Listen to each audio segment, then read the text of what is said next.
ஆங்கிலத்தில் ஃப்ளூவன்ஷியாக பேசணும் அல்லது நல்லா ஆங்கிலத்தில் பேசணுன்னா சில பேசிக்ஸ் உங்களுக்கு நிச்சயமாக தெரிஞ்சிருக்கணும். ரெண்டு முக்கியங்க. ஒன்று வந்து எப்படி நம்ம பேசுகிறோம், அதை எப்படி நம்ம ப்ராக்டிஸ் பண்ணுறோம், ரெண்டு முக்கியம். நீங்கள் பாட்டுக்கு இதை தொடரை பார்த்துட்டு அப்படியே விட்டுறக்கூடாது. நீங்களாக ஓனாக ப்ராக்டிஸ் பண்ணி பார்க்கணும். பல சர்க்கம்ஸ்டான்சஸ் நீங்களாக எழுதி அதை நீங்களாக மொழிபெயர்த்தும் பார்க்கணும்.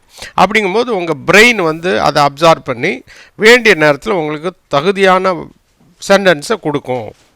இப்போ பார்த்துக்கோங்க, I have no plus noun. பேச்சு வழக்கில் இதை யூஸ் பண்ணுவோம். என்ன சார் அர்த்தம் அப்படின்னா, இல்லை, பொருள் இல்லை, அந்த பொருள் அந்த ஐட்டம் என்கிட்ட இல்லை, அது இல்லை அப்படிங்கிற மாதிரி சொல்லும் போது I have no plus noun அந்த இதை யூஸ் பண்ணுவோம். I cannot have plus others. இது வந்ததுன்னா அனுமதி இல்லை. என்ன அனுமதி இல்லை அப்படிங்கிறத நான் விளக்குறேன். இது ஐ கேனாட் ஹாவ் அப்படின்னு பொதுவாக வந்தால் அதுக்கு வந்து அனுமதி இல்லை அப்படின்னு அர்த்தம். மூணாவது, I have plus past participle plus அதர்ஸ்னால் செஞ்சு இருக்கிறேன், செய்து இருக்கிறேன். அந்த மாதிரி ஒரு வினைச்சொல்ல ரெண்டு பகுதி இருந்தால் செய்து இருக்கிறேன். செய்துங்கிறது என்னது, வினையெச்சம். அதுக்கப்புறம் இருக்கிறேன் வந்தால் ஹேவ் அல்லது ஹேஸ் போடணும்னு சொல்லியிருக்கேன். அதனால தான் செய்து இருக்கிறேன்ங்கிறது என்ன சொல்லியிருக்கோம், அந்த செய்துங்கிற வார்த்தை வினையெச்சம், இங்கிலீஷில் பாஸ்ட் பார்ட்டிசிபிள். அதை எப்படி உபயோகப்படுத்துறதுங்கிற பின்னாடி எக்ஸ்பிளைன் பண்ணுறேன். I used to plus verb plus அதர்ஸ்னால் வழக்கமாக செய்கிறத, இப்போ செய்யலை, முன்னாடி வழக்கமாக செய்வேன், பாஸ்டில் நடந்ததை சொல்லும்போது. அடுத்து I have to plus verb plus others. இது வந்து வேண்டும் என்ற அர்த்தத்தில் வரும். இது வந்து ப்ரெசண்ட்டில் எப்படி இருக்கணும், வேண்டும் அப்படிங்கிற மாதிரி கேட்கும் பொழுது ஸ்ட்ரெஸ் பண்ணும்போது இந்த மாதிரி உபயோகப்படுத்துவோம். சரியா? இது பொதுவாக இந்த தொடரை வந்து மூன்றாவது தொடருங்க. இந்த பகுதியில் நீங்கள் ஏற்கனவே இந்த basics of fluency in spoken English day 1 and 2 பார்க்கலைன்னா பார்த்துட்டு வந்து இந்த டே 3 பார்க்கலாம். இல்லை வந்து இதை டே 3 பார்த்துட்டு டே 1 and 2 பார்க்கலாம். சரியா? இந்த சென்டென்சஸ் வந்து நீங்கள் பார்க்குறதோட மட்டும் இல்லாமல் தொடர்ச்சியாக நீங்களாக ப்ராக்டிஸ் பண்ணுங்கள். சப்போஸ் உங்களுக்கு வந்து சில கொஷின் இருக்குது, சார் இந்த மாதிரி சென்டென்ஸ் எழுதலாமா இந்த மாடலில் அப்படின்னு சொன்னீங்கன்னா அதை கொடுங்க. அதை இங்கிலீஷில் எப்படி எழுதுறதுங்கிறத நான் இந்த தொடர் மூலம் விளக்கவும் ரெடியாக இருக்கேன். இப்போ பார்க்கலாம் எப்படியெல்லாம் மாற்றுறோம். என்னிடம் பேனாக்கள் இல்லை. உன்கிட்ட பேனா இருக்குன்னா ஐ ஹாவ் பென்ஸ் அப்படின்னு சொல்லிடலாம். பேனாக்கள் இல்லை அப்படின்னா எப்படி சொல்லலாம், ஐ ஹாவ் நோ பென்ஸ். பேனா இல்லை, இது பேச்சு வழக்கில் பெரும்பாலும் யூஸ் பண்ணக்கூடிய வார்த்தை. Sentence I have no pens. இதவே என்னிடம் புல்லட் பைக் இல்லை எப்படி சொல்லுவோம், இல்லைன்னு சொல்கிறீங்க, அந்த பொருள் இல்லை. பொருள் இல்லைங்கிறதுக்கு தான் என்னது ஹாவ் அப்படின்னு சொல்லியிருக்கேன். I have no bullet bike. உங்களோட சொந்தம் புல்லட் பைக்குங்கிறது உங்களோட சொந்தமாக இல்லை அப்படிங்கிறதுக்கு வந்து என்னது, சொந்தமாக இல்லை, இல்லை சொந்தமாக இல்லை. அப்படிங்கும்போது தான் என்ன பண்ணணும், ஹாவ் நோ யூஸ் பண்ணணும். I have no bullet bike. இது கரெக்டாக பேச்சு வழக்கில் இப்படி சொல்லலாம். ஆனால் பொதுவாக எப்படி சொல்லணும், I do not have a bullet bike. ரெண்டுக்கு வித்தியாசம் பாருங்கள். ஐ டு நாட் ஹாவ், அதுக்கும் நீங்கள் ஐ ஹாவ் நோ பைக்குக்கும் I do not have a bullet பைக்குக்கும் ரெண்டுக்கும் அர்த்தம் ஒன்று தான். இப்படியும் சொல்லலாம் அப்படியும் சொல்லலாம். ஆனால் சம் டிஃப்ரென்ஸ் நோட் பண்ணுங்கள். என்ன difference, I have no bullet bike, I have no a bullet பைக்குன்னு சொல்ல முடியாது. ரைட்டா? I have no bullet bike எப்படி சொல்லியிருக்கோம், ஐ ஹாவ் நோ புல்லட் பைக்குன்னு சொல்லியிருக்கோம். I have no a bullet பைக்குன்னு சொல்லலை. ஏன்டா என்கிட்ட ஒரு புல்லட் பைக்கு தான் இல்லை அப்படின்னு சொல்ல போகிறோம். அதையே வேறு மாதிரி சொல்லும் போது எப்படி சொல்கிறோம், I do not have a bullet bike. புரியுதா? ரெண்டுக்கு வித்தியாசம் புரியுதா? ரெண்டுக்கும் அர்த்தம் ஒன்று தான். ஆனால் சென்டென்ஸ் ஃபார்மேட் லிட்டில் டிஃப்ரென்ஸ் இருக்குது, அதை நோட் பண்ணிக்கோங்க. அவ்வளோதான் டிஃப்ரென்ஸ். ரைட்டா? இப்போ புரியும்னு நம்புகிறேன்.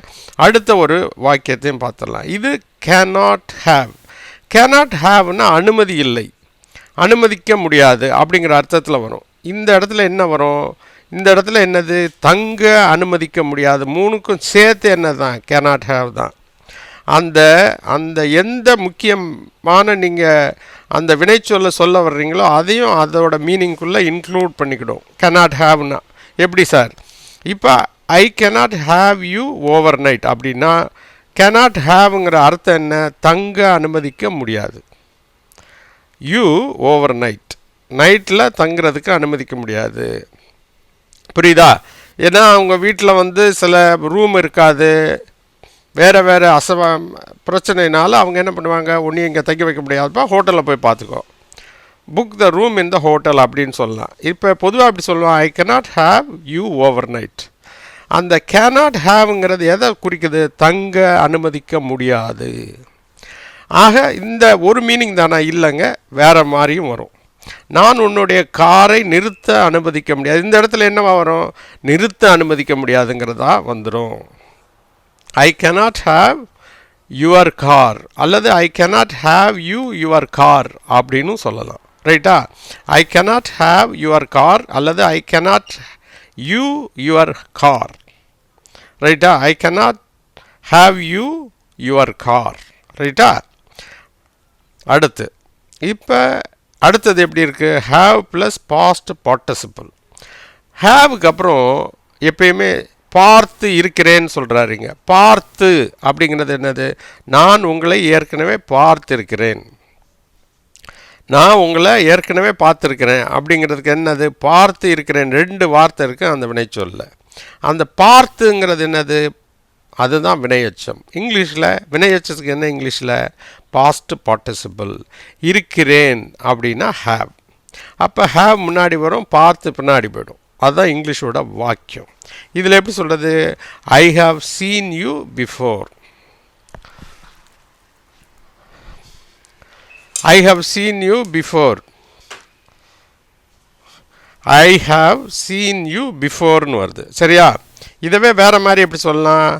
ஐ ஹாவ் மெட் யூ பிஃபோர் அப்படின்னு சொல்லலாம். சரியா? அடுத்து ஒரு வாக்கியம். இது எப்படி? Non veg biryani சமைத்திருக்கிறேன். அவங்க வந்து வெஜ் பிரியாணி செஞ்சுருக்காங்க. இது எப்படி சொல்லுவாங்க? I have cooked veg biryani. சமைத்து அப்படிங்கிறது என்னது? வினையெச்சம், பாஸ்ட் பார்ட்டிசிபிள். இருக்கிறேன். அப்போ அந்த வினையெச்சம் பின்னாடி போய்டும், ஹாவ் முன்னாடி வந்துடும். இங்கிலீஷில் வரும்போது I have cooked veg biryani அல்லது நான்வெஜ் பிரியாணி, வாட் எவர். அடுத்து இந்த வாக்கியத்தை பாருங்கள். யூஸ் டுனா பாஸ்ட்டில் வழக்கமாக நீங்கள் ஒரு இதை செஞ்சிட்டு இருந்தீங்கன்னா அதுக்கு தான் யூஸ் டு போடணும். ஏன்னா இப்போ கிடையாது, இப்போ செய்யலை அந்த மாதிரி. ரைட்டா? என்ன சொல்கிறோம்? நான் தினமும் 5 சிகரெட் பிடிப்பதை வழக்கமாக கொண்டிருந்தேன் அப்படின்னு ஒரு பையன் சொல்கிறான். சொன்னால் என்ன அர்த்தம்? அவன் வந்து ஏற்கனவே முந்தி இப்போ வந்து ஸ்மோக்கே பண்ணுறதில்ல அப்படிங்கிற அர்த்தம் இதுக்கு. இது எப்படி சொல்லலாம்? I use to smoke 5 cigarettes daily. இப்போ குடிக்க மாட்டான். அதுதான் யூஸ் டு ஸ்மோக். யூஸ் டுக்கு அப்புறம் என்ன வருது? வெர்பு வருது. Use to smoke 5 cigarettes daily. நான் பகலில் தூங்குவதை வழக்கமாக கொண்டிருந்தேன். யாருமே பகலில் தூங்க மாட்டாங்க. ஆனால் இவன் வந்து பகலில் தூங்குறதை வழக்கமாக கொண்டிருந்தேன் அப்படின்னு சொல்கிறான்னு வச்சுக்கோங்க. அதுக்கு என்ன?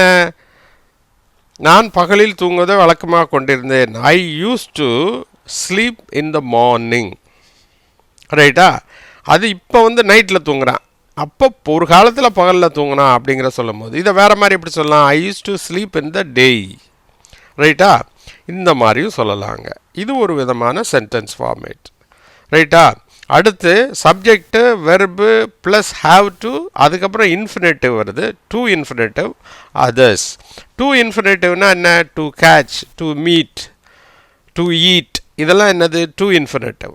நான் சிகரெட்டு பிடிக்க வேண்டும். அவனுக்கு இப்போ சிகரெட் பிடிக்கணும், கண்டிப்பாக சிகரெட் பிடிக்கணும் போல் இருக்கடா அப்படின்னு சொல்லுவோம்ல. I have to smoke a cigarette. அந்த டு இன்ஃபினிட்டிவ். ஹாவுக்கு அப்புறம் என்ன வந்திருக்கு? டு இன்ஃபினிட்டிவ் வந்திருக்கு. இந்த இடத்துல டு இன்ஃபினிட்டிவ் என்னது? To smoke. பிடிக்க வேண்டும்னா என்னது? I have to smoke. நான் தூங்க, இந்த இடத்துல தூங்க, to sleep. I have to sleep now. புரியுதா எப்படி வந்திருக்குன்னு? புரியுதா? இப்போ நம்ம இந்த சென்டென்ஸ் எல்லாம் பார்த்துட்ருக்கோம். இது நீங்கள் பார்க்குறதோட மட்டும் இல்லாமல் இது மாதிரி சென்டென்ஸை நீங்களாக மேக் பண்ணி நீங்களாக இங்கிலீஷில் எழுதி பாருங்கள். எழுதி ஒரு புக்கு மாதிரி ரெடி பண்ணிக்கோங்க. ரைட்டா? இதுதான் இந்த பேசிக்ஸ் ஆஃப் ஃப்ளூவன்சி இன் இங்கிலீஷோடைய முக்கிய தத்துவம்.